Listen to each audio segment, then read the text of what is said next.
Gaffer, you threw absolutely everything at that in the second half, and I'm not quite sure how you didn't come away with a result. How are you feeling? Yeah, I think the stats and the XGs will say we probably should have won the game, but you know, I win the game. I don't just want stats and everything else that goes with it. But in terms of, you know, the first 7 minutes, we've just got to pick our man up. They're being tagged a man to pick up from corners against, and we've lost our man from that. But we had a good start up until then, and then obviously the second goal again with the defender, great one. The first corner that comes in the second phase, we haven't tagged our man again. So you can't give anyone free headers in the 6-yard box twice, and that's what we've done, which has cost us, because as you've just said, you know, to come to Doncaster and create as many chances as we did, yeah, we'd have liked a bit more on target. 1 or 2 cleared off the line. Fantastic goal from Niall, and you know, to overload them, whereas we're creating plenty of chances. I think it was 21. Yeah, we need more on target, but that's what we wanted, because we haven't created as many of late, and today we did, but it just didn't go in. Sort of asking an obvious question here, but how frustrating is that for you to have conceded 2 soft goals by your reckoning, when 60% of the possession's been yours, most of the play's been yours against a team at their place, where they're in the playoffs? Very, and that's where we're at though, isn't it, Dan? Let's have it right. We're not kidding ourselves. That's where we're at. You know, I want to trust every single player in there at the moment. The trust is, you know, can you stay with your man for the full 90 minutes? Can you stay with your man for 5 or 6 corners? Can you get the better of your man? There's a couple I'm not quite doing that just yet, and that's up for me to deal with. But in terms of, you know, I need to trust a lot of players, all the players going out into that pitch, whether it's a man marking job, whether it's a man from a corner, set play, wide free kick, whatever it is, or 1v1 defending. And you know, the trust is a little bit slim at the moment, because they're not doing a job. And you know, the quicker they get back to doing a job better, then it'll be better for us as a team and a squad and a club. Because, you know, we can't go 2 months, was it, or whatever it was, a month, 2 months of not conceding any set plays, and then to concede probably 2 from 2 today, let's say 1 from Northampton the other night. That can't happen, because we've gone from being a good team to just an okay team at the moment. I know the attacking style's okay, but we need to keep the back door shut, and we need to make sure we concentrate on these set plays and these corners, because at the moment it's sort of killing us.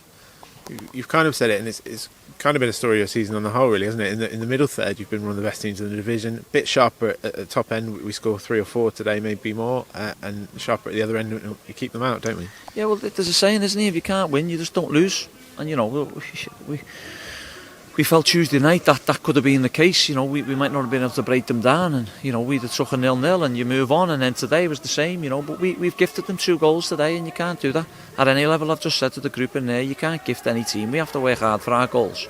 Even our goal we've scored, Niall, and the chances. Yeah, look, give them a bit of credit. They put a few bodies on the line, a few blocks, made a few good saves and whatnot, and you know, stopped us in our tracks along the way a little bit. But they're an okay team. They're a good team. They're doing all right. They're up the top end of the division where we want to be. But consistency is one of our biggest hindrances at the moment. And the quicker we get back to being consistent and doing the right things, whether that's being consistent or just keeping the back door shut and creating loads of chances, then fine. And we don't score, then it is what it is. But I've got belief that we can keep the back door shut and we can score goals.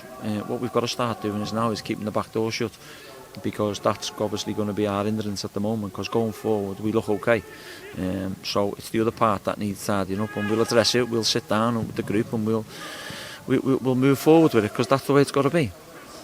You said that you wanted a reaction after Tuesday. If you take the result away, I know it's hard to do, you take away the moments leading to the goals, on the whole you got one, didn't you? Yeah, we did. Yeah, we always do. As I say, look, the group, in terms of the personalities and the characters, they're a good group and they listen and learn. At this moment in time, when I say listen, they listen what feedback we're giving them. At this moment in time, there's a couple that are not listening to what we're asking them to do. So does that mean they need to come out the team? Possibly. Does that mean we have to do extra sessions with them? Well, we can't do any more. We've been going nearly 10 months. And that's what we've got to do. That's the understanding of them. They've got to know the game management of it. And at this moment in time, you know, we've had three goals that have cost us from set plays, and that needs addressing, because the lads work ever so hard. We work ever so hard with the group to make sure we don't concede any goals, let alone second phase from set plays or set plays as corners.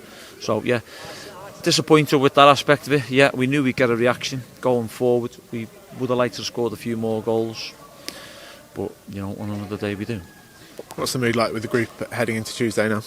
Well, they're disappointed in there now because I make sure they are. I don't want them going home happy because you've lost. I want them to know deep down that what it means to let alone play for Plymouth Argyle, but to win games of football under me as the manager, because I don't like losing. And no manager will like losing.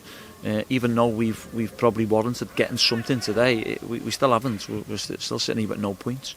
So they're disappointed. I've told them we'll get back to work tomorrow, Monday, and now we've got to put a game plan again together for Wigan, and they've got to take that game plan to fruition, because if one or two let us down, then it'll be costly, and we can't have that. So what we've got to do is got to make sure we put the game plan together, make sure they listen, take on instructions, and it's a game we feel, it's going to be a tough game because they're fighting for their lives again, but it's a game we're at home and we make sure we've got to put it right now. We've lost two on the bounce. We don't want to make it 3. A couple of positives on the injury front. Obviously, Jerome made it through the full 90 and Lewis got back in off the bench today. How do you feel they got on? Yeah, Jerome was fine. We knew he was going to be okay. I think it'll be just a niggle he's going to have to carry on with from now until the end of the season, the way Dave's described it and Jerome has. But in terms of Lewis getting 20 minutes, tidy player, we know what he wants. He's nearly ready because we didn't want to just throw him in at the deep end. Tyreek's been doing fine in there, but he's another body now that we can add to the starting 11 if needed. And as for Jerome, we'll have to recover him quickly and make sure he's right for Tuesday also. Thanks, Jerome. Cheers, mate.